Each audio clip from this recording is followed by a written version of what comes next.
Hi, today I'm coming to you from my office, and I thought I'd just talk you through the process I'm going through in turning my front garden into a veg garden.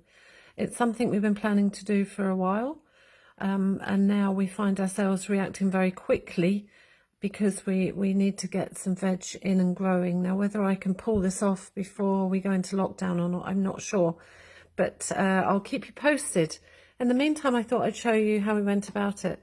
So one of the first things, if you're thinking about turning an area of your garden into if you want to design your garden or if you want to turn it into a veg garden or put more flower borders in, one of the very first things you have to do is measure it up. So head outside, walk around, start to take measurements and observe what's going on there. So I don't know if you can see here, I figured out here's the sun. So this is the garden here. It's actually that way. So south is that way, I think. But anyway, it's easier to see here. So we have a south-facing garden. So the sun is setting. It's at its strongest coming this way at midday. It sets over here. The wind is coming in this way, southwesterlies. So I'd be looking for some kind of shelter over here for my garden, which fortunately we have now as it's fairly established. We've got lots of sheds here, which are really handy for considering putting water butts under the guttering, because one of the things we're going to have to be doing is watering in these raised beds. And yes, so that's where I'm at the moment. Created a bit of a montage of ideas of things I'd like to do out here, but for the moment some kind of vegetable area here. So I'll move you over here. So this morning we went out with a pen and paper and a tape measure and we measured up that square I was showing you. So it's 6.3 meters this way, sort of 6 meters, and 10 meters this way. So this is the area I'm looking at turning into a veg garden. It's about 60 square meters of land that could be productive. So from there, I have now moved over to my laptop. Sorry, it's a bit of sun is shining in. So I've switched to using PowerPoint for this occasion.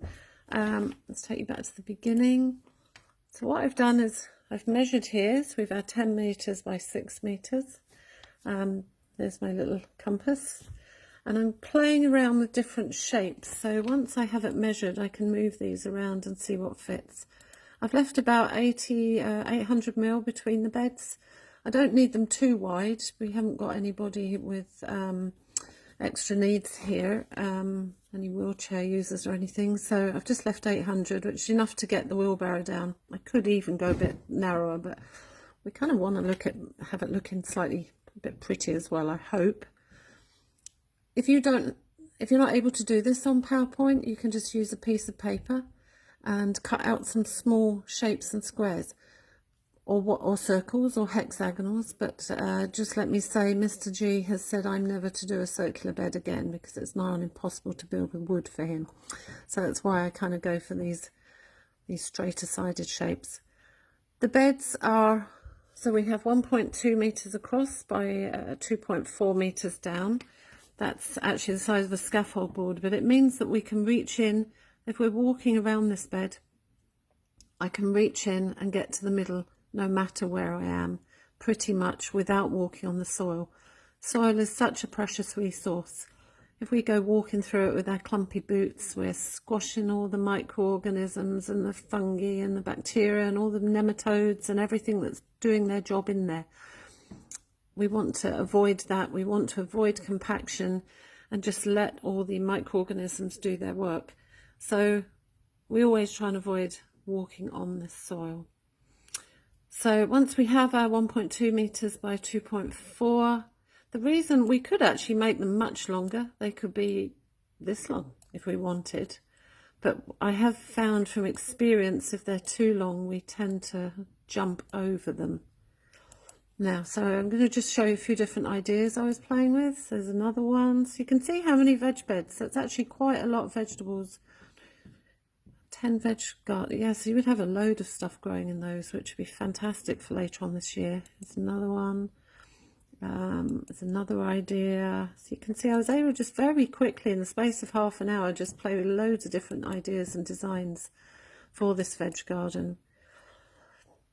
This is the one we're finally going for.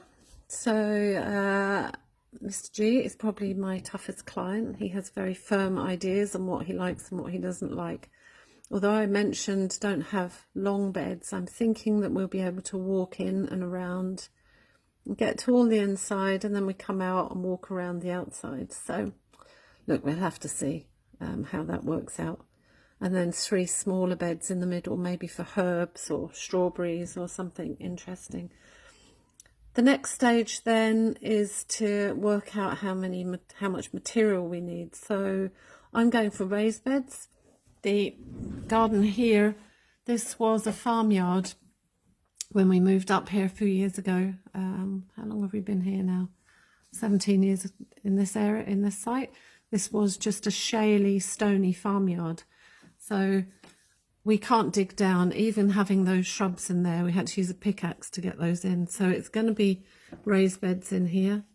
We're going to go about 6 inches high and see how we get on with those. So we've worked out how much wood we need. I think Mr. G said about 15 lengths. I need around 7.5 cubic meters of topsoil or enriched compost. I'm actually going to try and order if I can get the delivery in this week.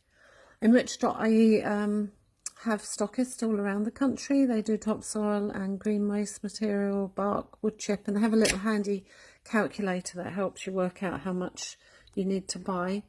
And then I'm also ordering some Mypex, some weed-proof membrane to put down here for all the paths. And then in time we'll get some gravel and put those around the paths. So that's it for the moment. I think I've told you everything. If you've got any questions, leave them in the comments below.